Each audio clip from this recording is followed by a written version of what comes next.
নতুন বিভাগ করা সম্ভাব্যতা যাচাইয়ে মন্ত্রিসভার নির্দেশ। কোকুর মৃত্যুতে বিএনপির 3 দিনের শোক। নরসিংদীতে ডাকাত সন্দেহে গণপিটুনিতে 7 জন নিহত। নাইজেরিয়ায় অপহৃত 198 জনের মুক্তি এবং এফএ কাপ জয় পেল আর্সেনাল। আসসালামু আলাইকুম।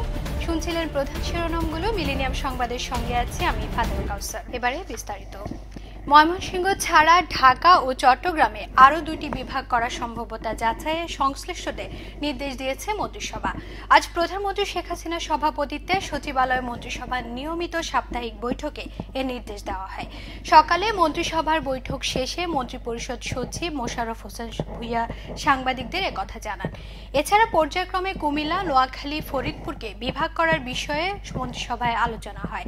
সকাল 10টায় শুরু হওয়া এই বৈঠকে বাণিজ্য মন্ত্রী তোফায়েল আহমেদ, অর্থমন্ত্রী আবুল মাল আব্দুল মুহিত ও কৃষিমন্ত্রী বেগম মতিয়া চৌধুরী সহ মন্ত্রিসভার বেশিরভাগ সদস্য যোগ দিয়েছেন।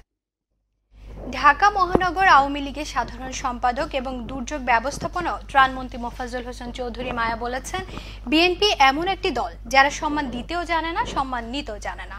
সকালে রাজধানী বঙ্গবন্ধু এভিনিউয়ে জামাত বিএনপি হরতালের প্রতিবাদে সম্মিলিত আওয়ামী সমর্থক জোটের মানববন্ধন, বিক্ষোভ মিছিল ও সমাবেশে বক্তব্য রাখেন তিনি।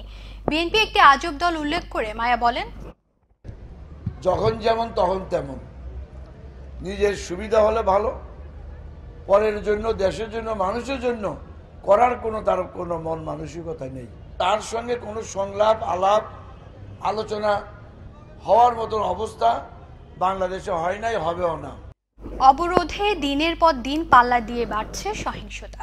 পুলিশের হিসেব অনুযায়ী গত 21 দিনের অবরোধে রাজধানীতে আহত হয়েছেন 183 জন। হামলা হয়েছে শতাধিক যানবাহনে। এসব প্রতিরোধে দুষ্কৃতিকারীদের ধরিয়ে দিতে র্যাবের পর এবার পুরস্কার ঘোষণা করল ঢাকা মহানগর পুলিশ। ডিএমপি কমিশনার বলেন, হাতে নাতে গ্রেফতারে সহায়তা করলে তাকে 1 লক্ষ টাকা পুরস্কার দেওয়া হবে। ককটেল বা হাতবোমা অথবা পেট্রোল বোমা নিক্ষেপকালে সঙ্গে সঙ্গে অপরাধীকে গ্রেপ্তারে সহায়তা করলে তাকে 50,000 টাকা পুরস্কার দেওয়া হবে। এছাড়া ককটেল বা হাতবোমা বা বিস্ফোরক মজুদ বা প্রস্তুতকালে কেউ যদি কোনো তথ্য দেয়, তথ্যদাতাকে 25,000 টাকা করে অর্থ পুরস্কার দেওয়া হবে এবং তথ্য প্রদানকারীর পরিচয় সম্পূর্ণভাবে গোপন রাখা হবে। সহিংসতা ইন্ধন দাতাদেরও আইনের আওতায় আনা হবে বলে ঘোষণা দিয়েছেন র্যাবের মহাপরিচালক বেনজির আহমেদ। দুপুরে রাজধানীর গুলিস্তানে নাশকতা বিরোধী প্রচারণায় অংশ নিয়ে সহিংসতা কমেছে বলেও দাবি করেন র্যাব প্রধান। বেলা 12টার দিকে গুলিস্তান এলাকায় বিভিন্ন যানবাহনে সহিংসতা বিরোধী স্টিকার লাগান তিনি। যাত্রীদের হাতে তুলে দেন নাশকতা বিরোধী প্রচারপত্র। পরে উপস্থিত জনতাকে চলমান রাজনৈতিক সহিংসতা মোকাবেলায় আইনশৃঙ্খলা রক্ষা বাহিনীকে সহায়তা করার আহ্বান জানান তিনি। বেগম খালেদা জিয়ার ছোট ছেলে আরাফাত রহমান কোকুর মৃত্যুতে সারা দেশে 3 দিনের শোক পালন করছে বিএনপি।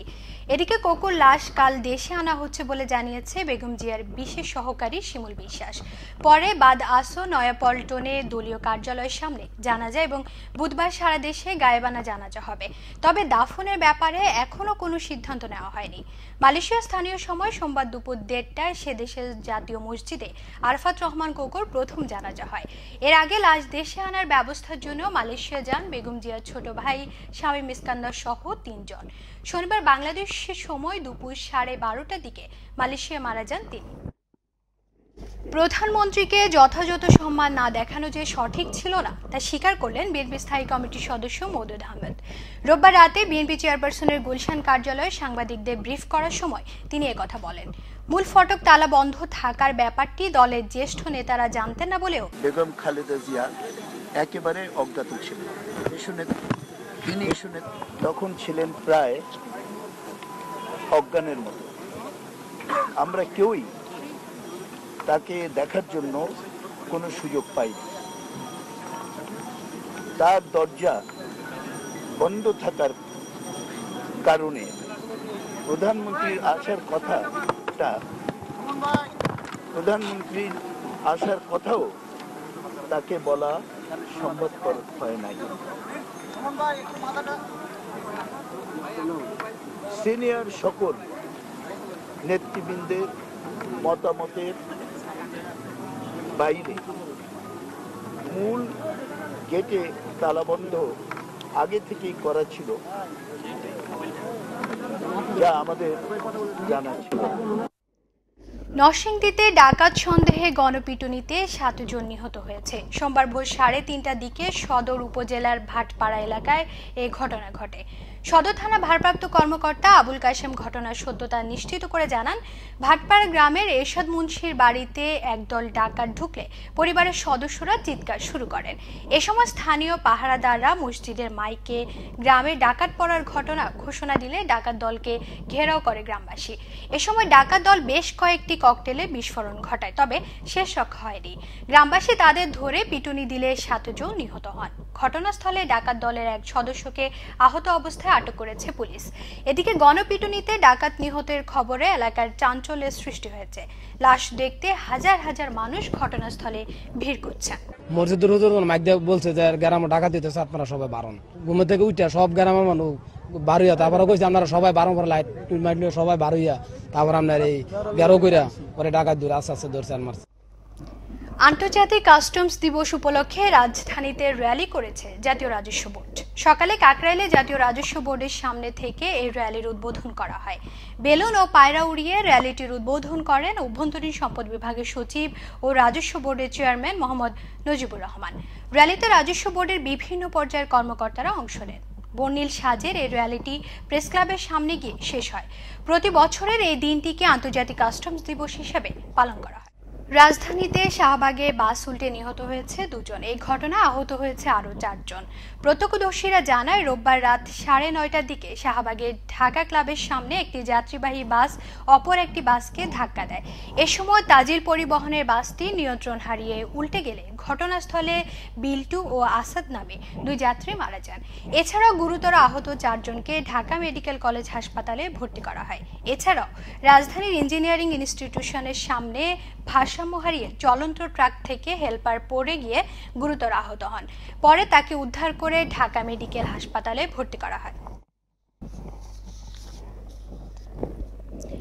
সৈয়দপুরের রেলওয়ে বাজারে ভয়াবহ অগ্নিকাণ্ড হয়েছে। এ সময় অন্তত 50টি কাপড়ের দোকান পুড়ে যায়। বাজারে ব্যবসায়ীরা জানান, সোমবার রাত 2:30টার দিকে কাপড়ের মার্কেটের দিকে বৈদ্যুতিক শর্ট সার্কিট থেকে আগুনের সূত্রপাত হয়। মুহূর্তের মধ্যে আগুন অন্য দোকানগুলোতে ছড়িয়ে পড়ে। ফায়ার সার্ভিসের সৈয়দপুর, নীলফামারী, পার্বতীপুরের 3 ইউনিটের চেষ্টায় ভোর 5:30টার দিকে আগুন নিয়ন্ত্রণে আসে। সৈয়দপুর সার্কেলের এএসপি AMN সাজুদুর রহমান ঘটনার সত্যতা নিশ্চিত করেছেন। কুমিল্লায় হরতাল বিরোধী মিছিল করেছে মহানগর ও জেলা আওয়ামী লীগ। আমাদের কুমিল্লা প্রতিনিধি আরিফুর রহমান মজুমদার জানান, আজ সোমবার দুপুরে রাজগঞ্জ থেকে মহানগর আওয়ামী লীগের মিছিলটি বের হয়ে কান্দিরপাড় পূবালী চত্বর প্রদক্ষিণ করে। পরে জেলা আওয়ামী লীগ কার্যালয় থেকে হরতাল বিরোধী মিছিল বের করে জেলা আওয়ামী লীগ। মিছিলটি নগরীর বিভিন্ন গুরুত্বপূর্ণ সড়ক প্রদক্ষিণ করে। মিছিল শেষে পূবালী চত্বরে সংক্ষিপ্ত সমাবেশে বক্তব্য রাখেন জেলা পরিষদের প্রশাসক আলহাজ ওমর ফারুক। ফ্রান্সে বসবাসরত প্রবাসী বাংলাদেশি তরুণদের নিয়ে গঠিত Bangladeshi cricket club Bangladesh tiger cricket association Paris গত 25শে জানুয়ারি ফ্রান্সের রাজধানী প্যারিসে ক্লাবটির পূর্ণাঙ্গ কমিটি গঠনের লক্ষ্যে এক মতবিনিময় সভার আয়োজন করে। দেলার হোসেনের সভাপতিত্বে ও উক্ত ক্রিকেট ক্লাবের সকল সদস্যের উপস্থিতিতে ও সর্বসম্মতিক্রমে বাংলাদেশ ক্রিকেট ক্লাবের পূর্ণাঙ্গ কমিটি ঘোষণা করা হয়। প্রেসিডেন্ট সার্কের Jayardhan, vice president Mirza Mazharul Islam, secretary Delwar Hossain, কোষাধ্যক্ষ কামরুল হাসান, সহকারী কোষাধ্যক্ষ সুমন মোহাম্মদ মহসিন। উল্লেখ্য, উক্ত সভা থেকে রমজান দেওয়ানকে দলের নতুন অধিনায়ক ও মোহাম্মদ মাসুমকে সহ অধিনায়ক হিসাবে নির্বাচিত করা হয়। রেল মন্ত্রণালয় সম্পর্কিত সংসদীয় স্থায়ী কমিটির সভাপতি রাউজানের সফল এমপি ফজলে করিম চৌধুরীকে সংবর্ধনা দিয়েছে রাউজান সমিতি কাতার। সমিতির ভারপ্রাপ্ত সভাপতি মোহাম্মদ ফোরকানের সভাপতিত্বে বিশেষ অতিথি হিসেবে উপস্থিত ছিলেন কাতারে বাংলাদেশ দূতাবাসের রাষ্ট্রদূত সৈয়দ মাসুম খন্দকার ও মোহাম্মদ মুসা। ওসমান গনি চৌধুরী সঞ্চালনায় অন্যদের মধ্যে বক্তব্য রাখেন সাধারণ সম্পাদক মহসিন খান, মহিম কিবরিয়া, প্রকৌশলী নূর মোহাম্মদ নূর, এফ কাদের, নাসিরউদ্দিন, রহিম পারভেজ এবং বকুল চেয়ারম্যান প্রমুখ। সন্ত্রাস ও জঙ্গিবাদ নির্মূলে বেগমগঞ্জ উপজেলা ও চৌমুহনী পৌর এলাকায় ইমামদের নিয়ে চৌমুহনী পৌর অডিটোরিয়ামে এক মতবিনিময় সভা অনুষ্ঠিত হয়েছে। আমাদের নোয়াখালী প্রতিনিধি ইয়াকুব নবী ইমন জানান, উপজেলা প্রশাসনের আয়োজনে উপজেলা নির্বাহী কর্মকর্তা সৈয়দা নাহিদা হাবিবার সভাপতিত্বে মতবিনিময় সভায় প্রধান অতিথির বক্তব্য রাখেন স্থানীয় এমপি আলহাজ মামুনুর রশিদ কিরণ, চৌমুহনী পৌর মেয়র আক্তার হোসেন ফয়সাল, চৌমুহনী বাজার কমিটির সাধারণ সম্পাদক মোহাম্মদ আলী জিন্নাহ, ইমাম কমিটির সভাপতি কবির আহমদ, মাওলানা বেলাল হুসাইন, বেগমগঞ্জ মডেল থানার ওসি জসিমউদ্দিন প্রমুখ। এবারে মিলেনিয়াম আন্তর্জাতিক সংবাদ।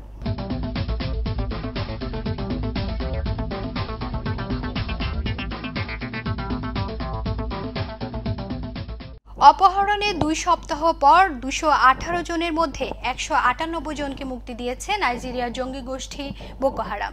মুক্তি পাওয়াদের অধিকাংশই নারী, জানিয়েছে ইউবো প্রদেশের স্থানীয় কর্তৃপক্ষ ও সামরিক সূত্র। চলতি মাসের প্রথম সপ্তাহে উত্তর পূর্বাঞ্চলীয় ওই প্রদেশের দামাতুরু গ্রাম থেকে তাদের অপহরণ করেছিল বোকো হারাম। গ্রামটির এক নেতা জানান, 4টি ট্রাকে করে এনে দামাতুরু থেকে 8 কিলোমিটার দূরে 198 জনকে ছেড়ে দিয়ে যায় বোকো হারাম সদস্যরা। এদিকে প্রেসিডেন্ট ও পার্লামেন্ট নির্বাচনের 2 সপ্তাহ আগে রোববার নাইজেরিয়া সফরে যাচ্ছেন মার্কিন পররাষ্ট্রমন্ত্রী জন কেরি। শুক্রবার সুইজারল্যান্ডের ডাভোসে বিশ্ব অর্থনৈতিক ফোরামে তিনি তার এ সফরের কথা ঘোষণা করেন। কড়া নিরাপত্তা ব্যবস্থার মধ্যে বর্ণাঢ্য আয়োজনে নয়াদিল্লিতে উদযাপন করা হচ্ছে ভারতের 66তম প্রজাতন্ত্র দিবস। এই উপলক্ষে ঐতিহাসিক রেড ফোর্টে জাঁকজমকপূর্ণ কুচকাওয়াজের আয়োজন করা হয়েছে।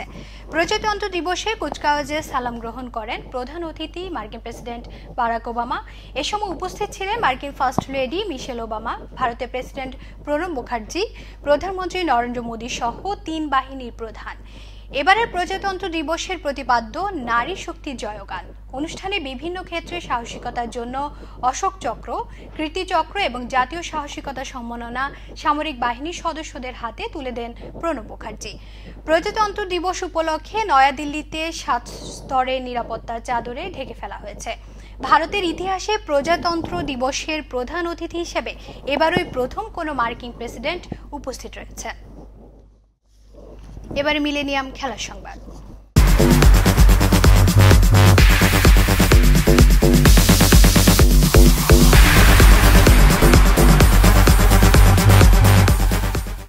অঘটনের টুর্নামেন্টে কষ্টার্জিত জয় পেয়েছে ইংলিশ জায়ান্ট আর্সেনাল। তুলনামূলক দুর্বল দল ব্রাইটন অ্যান্ড হোভ আলবিয়নকে 3-2 গোলে হারিয়েছে আর্সেন ওয়েঙ্গার শিষ্যরা। ফলে ইপিএল এর 5 জায়ান্টের মধ্যে একমাত্র দল হিসাবে এফএ কাপের 4র্থ রাউন্ডে জয় পেয়েছে বর্তমান চ্যাম্পিয়নরা। ব্রাইটন অ্যান্ড হোভের ঘরের মাঠ আমেরিকান এক্সপ্রেস কমিউনিটি স্টেডিয়ামে পূর্ণ শক্তির দল নিয়ে মাঠে নামে বর্তমান চ্যাম্পিয়নরা। ফলাফলও আসে দ্রুত। ম্যাচের 2য় মিনিটে থিও ওয়ালকটের গোলে এগিয়ে যায় গানাররা। 24 মিনিটের ব্যবধানে দ্বিগুণ করেন জার্মান মিডফিল্ডার মেসুত ওজিল। 2-0 এগিয়ে থেকে বিরতিতে যায় ওয়েঙ্গারের শিষ্যরা, কিন্তু দ্বিতীয়ার্ধে আক্রমণাত্মক হয়ে ওঠে স্বাগতিকরা। 50 মিনিটে স্বাগতিকদের পক্ষে একটি গোল পরিশোধ করেন ওগ্রাডিও। এর 9 মিনিট পর রিসিস্কির গোলে লিড বৃদ্ধি করে গানাররা। তবে 75 মিনিটে ব্লেডকের গোলে আবারও ব্যবধান কমায় ব্রাইটন অ্যান্ড হোভ। জয়ের জন্য মরিয়া স্বাগতিকদের আক্রমণ সামলাতে হিমশিম খেতে থাকে গানারদের রক্ষণদুর্গ। তবে শেষ মুহূর্তে স্বাগতিকরা গোলের সুযোগ হাতছাড়া করায় 5ম রাউন্ডে ওঠার আনন্দে মাতে বর্তমান চ্যাম্পিয়নরা। সংবাদ শেষ করার আগে শিরোনামগুলো আরও একবার। নতুন বিভাগ করা সম্ভাব্যতা যাচাইয়ে মন্ত্রিসভার নির্দেশ। কোকুর মৃত্যুতে বিএনপির 3 দিনের শোক। নরসিংদীতে ডাকাত সন্দেহে গণপিটুনিতে 7 জন নিহত। নাইজেরিয়ায় অপহৃত 198 জনের মুক্তি। এবং এফএ কাপ জয় পেল আর্সেনাল। এই ছিল মিলেনিয়াম সংবাদে। যে কোনো খবর পেতে লগ ইন করুন millenniumtv.net। সঙ্গে থাকুন মিলেনিয়ামের। আল্লাহ হাফেজ।